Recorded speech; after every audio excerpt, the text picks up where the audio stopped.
আল্লাহ নবী সাল্লাল্লাহু আলাইহি সাল্লাম বলেন, ফজরের নামাজ যার ছুটে যায় সে মুনাফিক। বুখারীর হাদিস। জুমার নামাজ ছুটে গেলে মুনাফিক, নবী এটা বলে নাই। ফজর ছুটে গেলে কি মুনাফিক।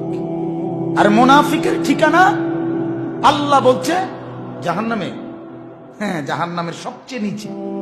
মুনাফিক এত নিকৃষ্ট যে ফেরাউন নমরুদের মতো সিনিয়র ডাকাই, বড় লিডার, বড় বেঈমান, এরা পর্যন্ত মুনাফিকের সাথে পিড়ে খাইতেও রাজি না। বুঝেন নাই কথা? জাহান্নামে তো ফেরাউন নমরুদেরও তো ফিটবো না, কথা কর। এরা ফিডে খাওয়ার টাইমে যদি লগে দেখে একজন মুনাফিক, আল্লাহকে বলবে, আল্লাহ পিড়া খাইলে খাইছি কিন্তু তার লগে না। না, এই অসভ্যের লগে আমরা পিড়া খাইতে রাজি না। তারে নিচে নামাই দেন, তারে আরো নিচে নামাই দেন, ফিদ্দারকিল আসফাল। নাউজুবিল্লাহ। তার মানে মুনাফিককে ফেরাউনে ঘৃণা করে, মুনাফিককে আবু জাহেল ঘৃণা করে, মুনাফিককে নমরুদ ঘৃণা করে। নাউজুবিল্লাহ। আল্লাহ আমাদেরকে মাফ করে দেন। জন্য বাপ, আমি কিন্তু শুধুই বক্তার জন্য বক্তৃতা না, আমি আখিরাতের ফেরিওয়ালা। আমি সবসময় বলি এটা, আমি কিন্তু ফেরিওয়ালা। এজন্য আমি যে কয়জন জওয়ান ভাই বলছ, বাবা ভাই বলছেন, সবার কাছে বাপ কেন ফজরের নামাজ পড়েন? মাসের পর মাস, বছরের পর বছর ফজরের নামাজ ছুটে যায়।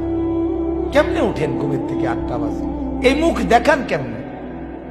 আহা আহা, ফজরের নামাজ যে পড়ে না, আরে মখলুকাত তাকে লানত দেয়, অভিশাপ দেয়। জন্তু জানোয়ার তাকে অভিশাপ দেয়।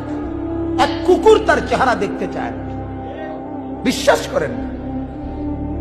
এক কুকুর এই নাফরমানের চেহারা দেখতে চায় না। মালিককে বলে, আল্লাহ এমন দুশ্মন আমার চোখে যেন না পড়ে।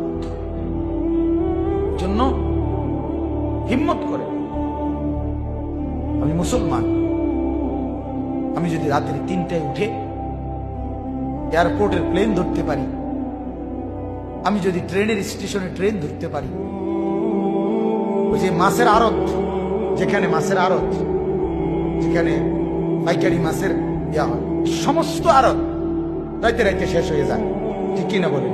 তাহলে রাত 2টায় 3টায় এই আড়তদাররা এইভাবে মাছ এগুলা কেমনে আনে? তাহলে বেটা, মাছ তোর ফিশারির মাছ বেচার জন্য তো তুই সারাটা রাত কোরবানি করতে পারস, ঠিক কিনা বলেন?